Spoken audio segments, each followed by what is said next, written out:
राधे कृष्णा आप सभी को। वैशाख मास महात्म्य अध्याय 16।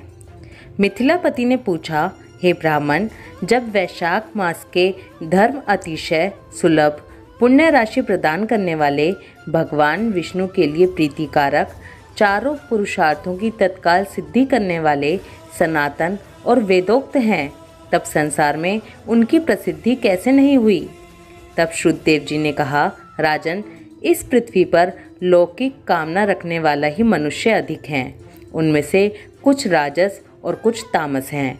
वे लोग इस संसार के भोगों तथा पुत्र पौत्रादि संपदाओं की ही अभिलाषा रखते हैं। कहीं किसी प्रकार कभी बड़ी कठिनाई से कोई एक मनुष्य ऐसा मिलता है जो स्वर्गलोक के लिए प्रयत्न करता है, और इसीलिए वह यज्ञ आदि पुण्य कर्मों का अनुष्ठान बड़े प्रयत्न से करता है, परंतु मोक्ष की उपासना प्राय कोई नहीं करता। तुच्छ आशाएं लेकर बहुत से कर्मों का आयोजन करने वाले लोग प्राय काम्य कर्मों के ही उपासक हैं। यही कारण है कि संसार में राजस और तामस धर्म अधिक विख्यात हो गए, परंतु सात्विक धर्मों की प्रसिद्धि नहीं हुई। हे सात्विक धर्म भगवान विष्णु को प्रसन्न करने वाले हैं, निष्काम भाव से किए जाते हैं और इस लोक तथा परलोक में सुख प्रदान करते हैं। देव माया से मोहित होने के कारण मूढ़ मनुष्य इन धर्मों को जानते ही नहीं हैं। पूर्व काल की बात है, काशीपुरी में कीर्तिमान नाम से विख्यात एक चक्रवर्ती राजा थे। वे इक्ष्वाकु के भूषण तथा महाराज नरग के पुत्र थे। संसार में उनका बड़ा यश था। वे अपनी इंद्रियों पर और क्रोध पर विजय पा चुके थे। ब्राह्मणों के प्रति उनके मन में बड़ी भक्ति थी। राजाओं में उनका स्थान बहुत ऊंचा था। एक दिन वे मृगाया में आसक्त होकर महर्षि वशिष्ठ के आश्रम पर आए। वैशाख की चिलचिलाती हुई धूप में यात्रा करते हुए राजा ने मार्ग में देखा, महात्मा वशिष्ठ के शिष्य जगह जगह अनेक प्रकार के कार्यों में विशेष तत्परता के साथ संलग्न हैं। वे कहीं पोसला बनाते हैं और कहीं छाया मंडप, किनारे पर झरनों के जल को रोककर स्वच्छ बावली बनाते हैं। कहीं वृक्षों के नीचे बैठे हुए लोगों को वे पंखा डुलाकर हवा करते थे, कहीं ऊख देते, कहीं सुगंधित पदार्थ भेंट करते और कहीं फल देते थे। दोपहरी में लोगों को छाता देते और संध्या के समय शरबत। कोई शिष्य घनी छाया वाले वन में झाड़ बुहार कर साफ किए हुए आश्रम के प्रांगणों में हितकारक बालूका बिछाते थे और कुछ लोग वृक्षों की शाखा में झूला लटकाते थे। उन्हें देखकर राजा ने पूछा, आप लोग कौन हैं? उन्होंने उत्तर दिया, हम लोग महर्षि वशिष्ठ के शिष्य हैं। राजा ने पूछा, यह सब क्या हो रहा है? वे बोले, ये वैशाख मास में कर्तव्य रूप से बताए गए धर्म हैं, जो धर्म, अर्थ, काम, मोक्ष चारों पुरुषार्थों के साधक हैं। हम लोग गुरुदेव वशिष्ठ की आज्ञा से इन धर्मों का पालन करते हैं। राजा ने पूछा, इनके अनुष्ठान से मनुष्य को कौन कौन सा फल मिलता है? किस देवता की प्रसन्नता होती है? उन्होंने उत्तर दिया, हमें इस समय यह बताने के लिए अवकाश नहीं है। आप गुरुजी से ही यथोचित प्रश्न कीजिए। वे महायशस्वी महर्षि इन धर्मों को यथार्थ रूप से जानते हैं। शिष्यों से ऐसा उत्तर पाकर राजा शीघ्र ही महर्षि वशिष्ठ के पवित्र आश्रम पर, जो विद्या और योग शक्ति से संपन्न था, वहां पहुँचे। राजा को आते देख महर्षि वशिष्ठ मन ही मन बड़े प्रसन्न हुए।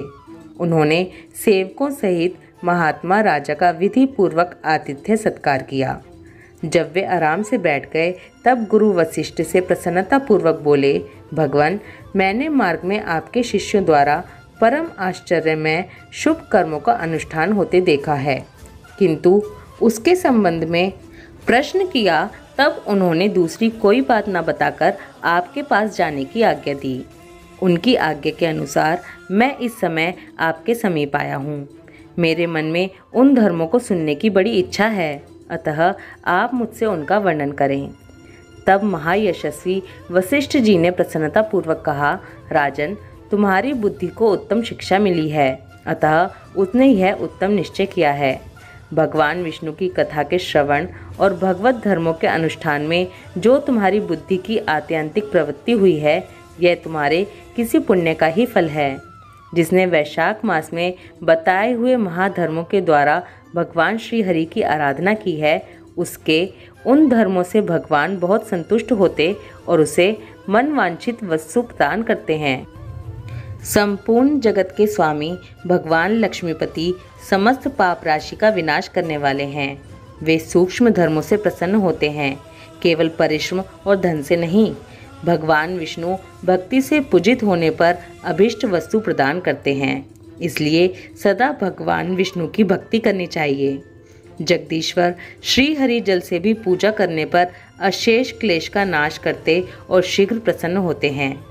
वैशाख मास में बताए हुए ये धर्म थोड़े से परिश्रम द्वारा साध्य होने पर भी भगवान विष्णु के लिए प्रीतिकारक एवं शुभ होने के कारण अधिक व्यय से सिद्ध होने वाले बड़े बड़े यज्ञादि कर्मों का भी तिरस्कार करने वाले हैं। अतः भूपाल, तुम भी वैशाख मास में बताए हुए धर्मों का पालन करो और तुम्हारे राज्य में निवास करने वाले अन्य सब लोगों से भी उन कल्याणकारी धर्मों का पालन कराओ। इस प्रकार से वैशाख धर्म की पालन की आवश्यकताओं को शास्त्रों और युक्तियों से भली भांति सिद्ध करके वशिष्ठ जी ने वैशाख मास के सब धर्मों का राजा के समक्ष वर्णन किया। उन सब धर्मों को सुनकर राजा ने गुरु का भक्ति भाव से पूजन किया और घर आकर वे सब धर्मों का विधि पूर्वक पालन करने लगे। देवाधिदेव भगवान विष्णु में भक्ति रखते हुए राजा कीर्तिमान देवेश्वर पद्मनाभ के अतिरिक्त और किसी देवता को नहीं देखते थे।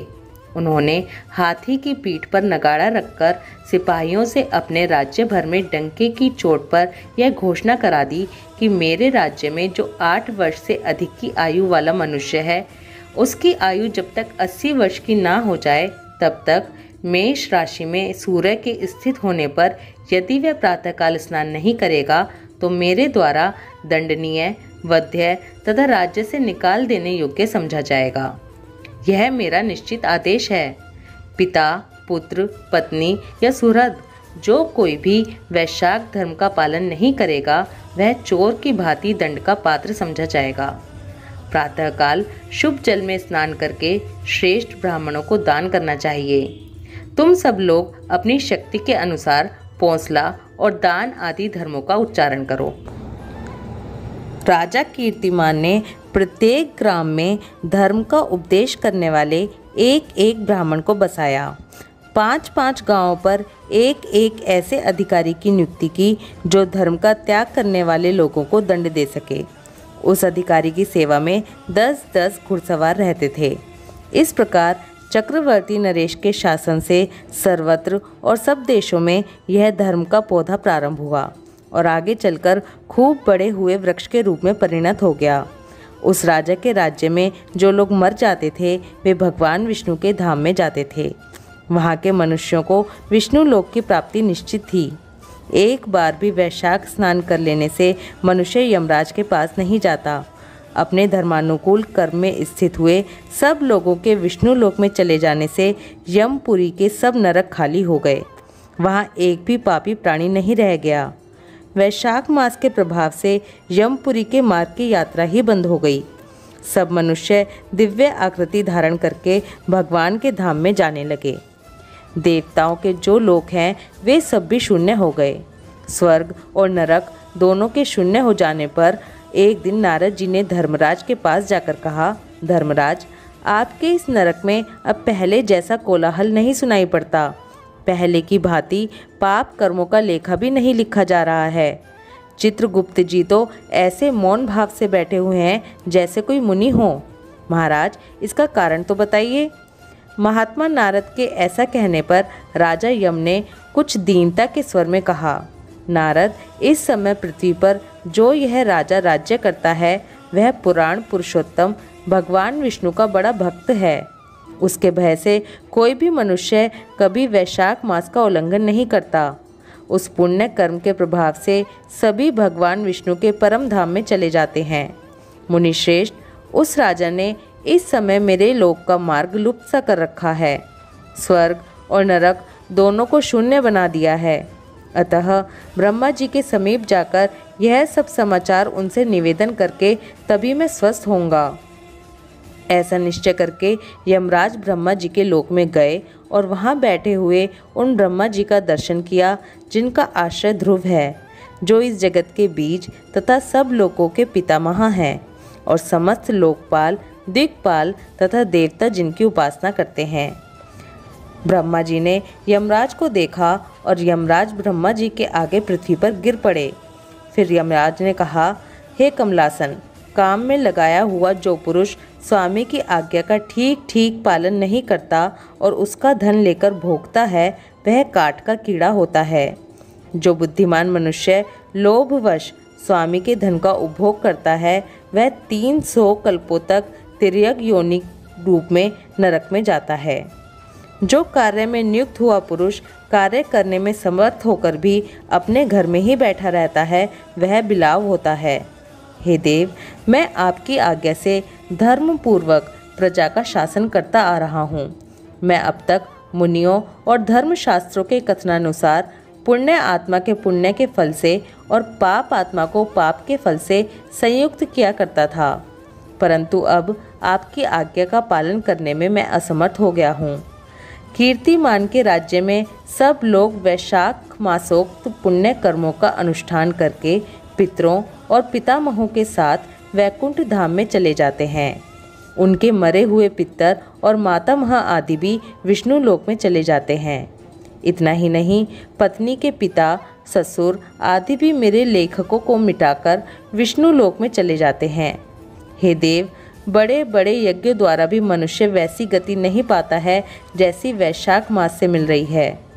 संपूर्ण तीर्थों से, दान आदि से, तपस्याओं से, व्रतों से या संपूर्ण धर्मों से युक्त मनुष्य भी उस गति को नहीं पाता जो वैशाख में धर्म तत्पर हुए मनुष्य को प्राप्त हो रही है।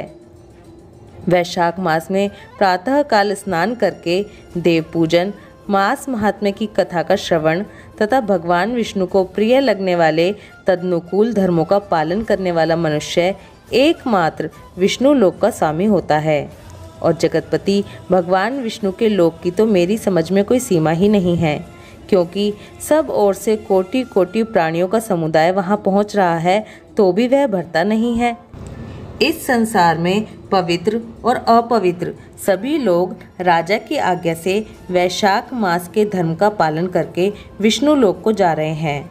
हे लोकनाथ, उसकी प्रेरणा से संस्कारहीन मनुष्य भी वैशाख स्नान मात्र से वैकुंठ धाम में चले जाते हैं। वह केवल भगवान विष्णु के चरणों की शरण लेने वाला है। जान पड़ता है वह समस्त संसार को विष्णु लोक में पहुंचा देगा।